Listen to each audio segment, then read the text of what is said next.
কমলাপুর নামের ছোট্ট একটি গ্রামে বাস করত এক বুড়ি। বহু বছর আগে তার স্বামী মারা যায়। তার কোনো সন্তানও নেই। সে একা একাই জীবনযাপন করে। তবে তার বাড়িতে কিছু পশু পাখি আছে। তাদের লালন পালন করে সময় চলে যেত। গরুর দুধ আর মুরগির ডিম দিয়েই সংসার চলে যেত। বুড়ির কোনো কিছুরই অভাব ছিল না। কিন্তু বুড়ির একটি দুঃখ ছিল। কিছুদিন পরপরই শিয়াল মুরগি চুরি করে নিয়ে যেত। বিবি, আমার শরীরে তেল মেরে দাও তো দেখি। আজকে আবার বুড়ি একটি মুরগি নিয়ে আসি। একা মানুষ বুড়ি, এত মুরগি দিয়ে কি কাজ ওর?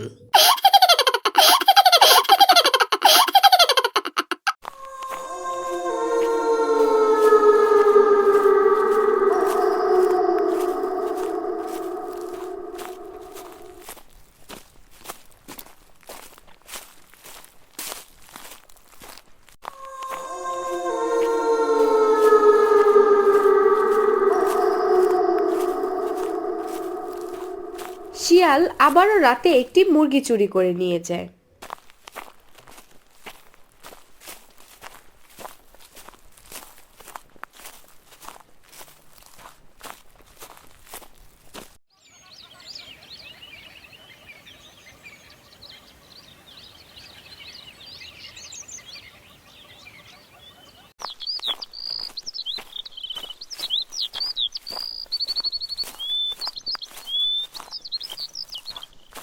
সকাল হতেই বুড়ি খোয়ারে একটি মুরগি কম দেখে মন খারাপ করে বসে পড়ে। হে আল্লাহ, এই শিয়াল তো দেখছি আমার সব মুরগি খেয়ে নিচ্ছে। আর সহ্য হচ্ছে না, এর একটা বিহিত করতেই হবে। বুড়ি শিয়ালকে শিক্ষা দিতে একটি খাঁচা বানায় আর রাতে শিয়ালের অপেক্ষা করতে থাকে। ওগো, শুয়ে আছো কেন? যাও যাও, বুড়ি থেকে একটি মুরগি চুরি করে নিয়ে এসো, খুব খিদে পেয়েছে। হ্যাঁ হ্যাঁ, যাচ্ছি। কি যে পেটুক তুমি, সারাদিন খাওন আর খাওন।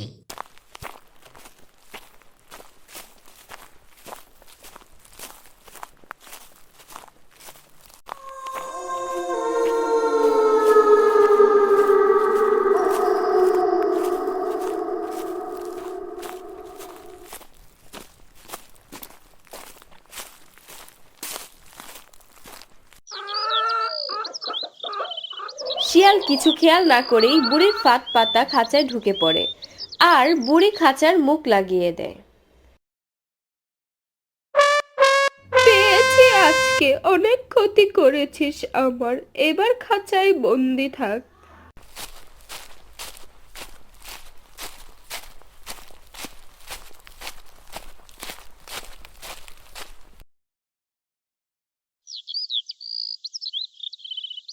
শিয়াল অনেক চেষ্টা করেও খাঁচা থেকে বের হতে পারে না। এভাবে 4 দিন আটকে থাকার পর বুড়ির শিয়ালের প্রতি মায়া লেগে যায় আর শিয়ালকে ছেড়ে দেয়।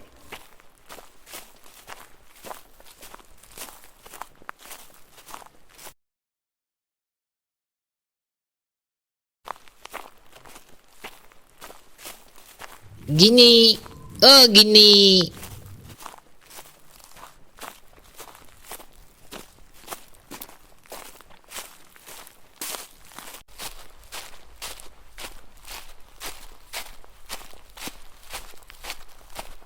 কে গো, কোথায় ছিলে তুমি? আমি তো ভেবেছি তুমি নতুন বিয়ে করেছো। উহ, প্রাণে বেঁচে এসেছি। কোথায় পানি দেবে, বাতাস করবে, তা না খালি সন্দেহ। আর জীবনে চুরি করব না মুরগি, কাজ করে খাবো। এরপর শিয়াল আর কোনোদিন বুড়ির বাড়ির আশেপাশেও যায়নি। বুড়ি তার হাঁস মুরগি গরু নিয়ে বাকি জীবন সুখে কাটাতে থাকে।